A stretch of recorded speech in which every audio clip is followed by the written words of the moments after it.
채팅으로 이제 문의를 받고 있는 게 도대체 그래서 얼마냐 이렇게 자꾸 얘기를 해주셔가지고 제가 여기는 좀 공개를 하려고 해요. 여기는 안녕하세요 여러분, 디자인 열정떡 이대영입니다. 오늘은 저희가 창동에 있는 북한산 아이파크 3BA 구조 인테리어 현장을 설명 한번 드릴 건데요. 보시면 이런 것들을 조금 해보고 싶었다던가 아니면 이런 것들은 적용했을 때 어떻게 느낌이 나올까 좀 궁금하셨던 부분들이 있을 거예요. 여러분들께서 꼭 체크하고 넘어가셔야 할 것들도 제가 한 번씩 설명을 드려볼 테니까 영상 시청해 주시면서 쭉 따라와 보세요.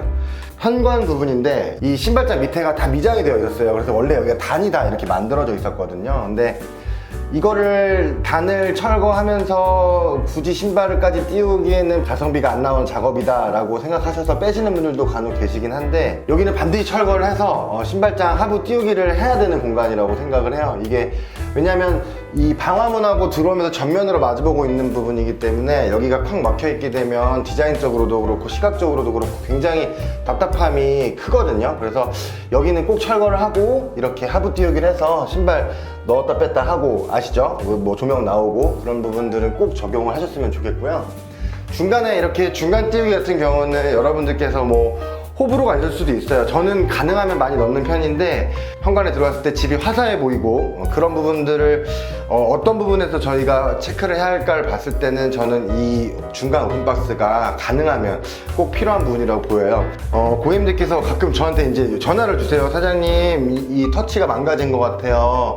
어떻게 하면 좋죠? 뭐 이렇게 금방 망가지면 어떡해요? 뭐 이렇게 말씀하시는 분도 계시는데, 이 부분이 시계 방향으로 이렇게 돌려서 꽉 조여져서 있다고 본다면 얘는 이 문 자체를 눌렀을 때는 아무리 눌러도 문이 나오지가 않거든요. 반대 방향으로 이게 좀 풀어서 얘를 앞으로 끄집어내는 것만 해주시면 바로 보시면 이렇게 충분히 얘가 조금 들어갔나 보다, 조금만 풀어주면 되겠다, 집에서 바로바로 대처해서 쓰실 수 있고요.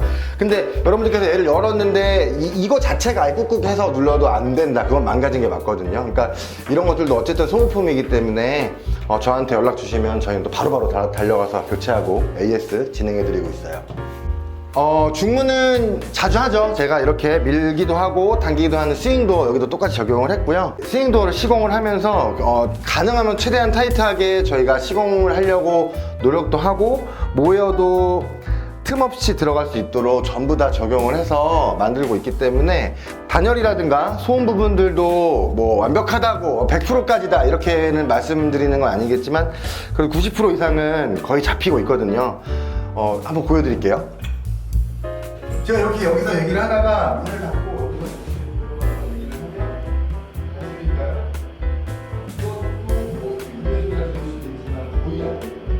저는 삼연동에 하고 싶어요 라고 왔는데 막상 가서 보면 사이즈가 이래요. 여기에 삼연동을 넣으면 얘를 3개를 쪼개야 되는데 안 되잖아요. 그럴 때는 삼연동을 어디로 넣어야 되냐, 여기로 넣어야 되겠죠. 이 공간으로 문을 삼연동을 넣어야 될 텐데, 이 아이파크의 웃긴 점은 뭐냐면 얘가 철거가 안 돼요, 이 부분이. 그리고 이 양쪽의 날개도 철거가 안 돼요. 그러면 이 중문이 없다고 하더라도 여기에 삼연동이 설치가 되어 있어도 마치 나는 이렇게 게이트를 한번 지나오고 또 삼연동에 있는 느낌이라서 그럴 때는 저희가 이쪽으로 가구라던가 뭐 이렇게 라운드를 치고 여기도 가구도 배치해서 어떤 게이트의 느낌을 확 죽이면서 삼연동을 가는 경우가 있거든요. 참고하셔서 좀 디자인을 같이 짜고 하시면 좋을 것 같아요.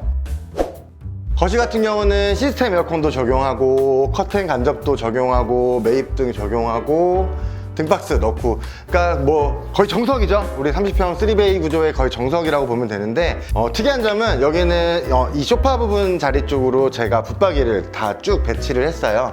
그래서 이거는 책장이에요, 책장.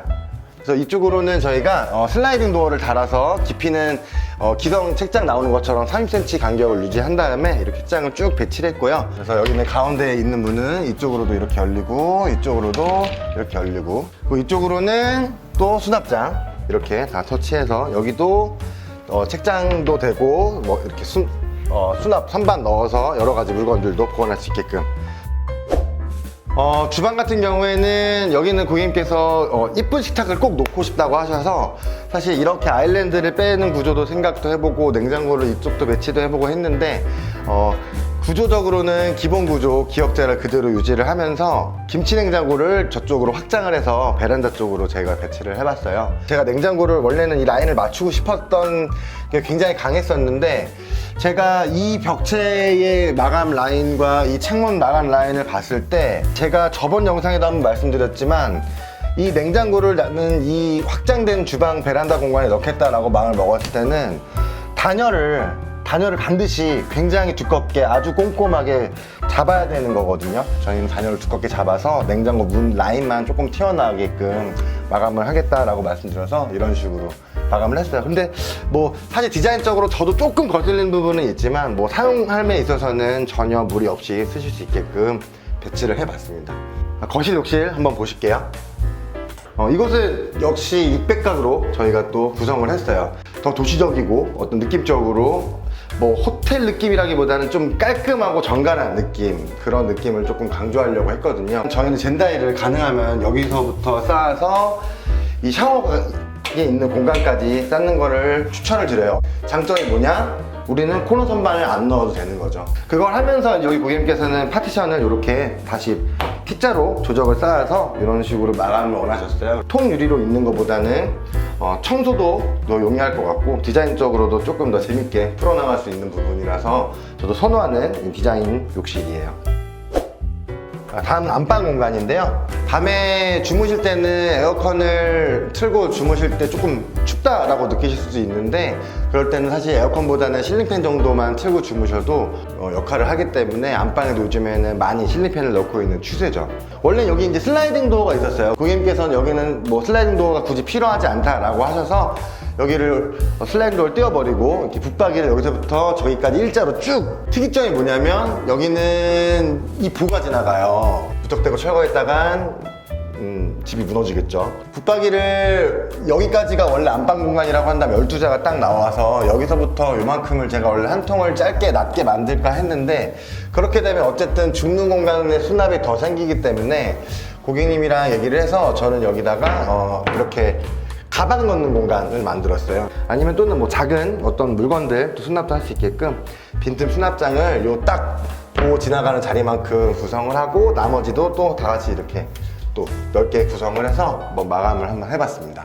키가 크세요. 그래서 서서 화장도 하신다고 하셔서 거의 제 키에 맞춰갖고 거울이랑 이 화장대 공간을 구성을 했고요. 고객님께서 바닥을 꼭 띄워달라고 하셨는데 그게 이름이 정확히 저도 뭔지 모르겠는데, 그 골프장 가면 이렇게 샤워하고 나와서 바닥에서 이렇게 바람이 나오는 그거를 쓰시고 계시더라고요. 서랍장 같은 경우에는 하부 띄우기 시공을 하게 된다면, 그래서 얘는 이렇게 처질 수밖에 없어요. 그냥 여닫이라면 사실 무게가 많이 안 돼서 신발장처럼 띄워놓고 걸어도 되는데, 얘는 깊이도 깊고 그래서 처질 수 있기 때문에 이 밑에 자대를 저는 디귿자를 이렇게 뒤집어서 꺾어서 안에 밀어 넣었거든요. 그래서 처짐 현상 없이 제가 시공을 하려고 요 디테일을 안쪽에서 풀어 놓은 거예요. 그래서 사실 저 안쪽 공간에서 제가 한 20cm 이상은 자대가 들어가 있는 부분이고, 그 앞쪽으로 제가 얘를 지지하고 있다라고 생각하시면 될 것 같아요.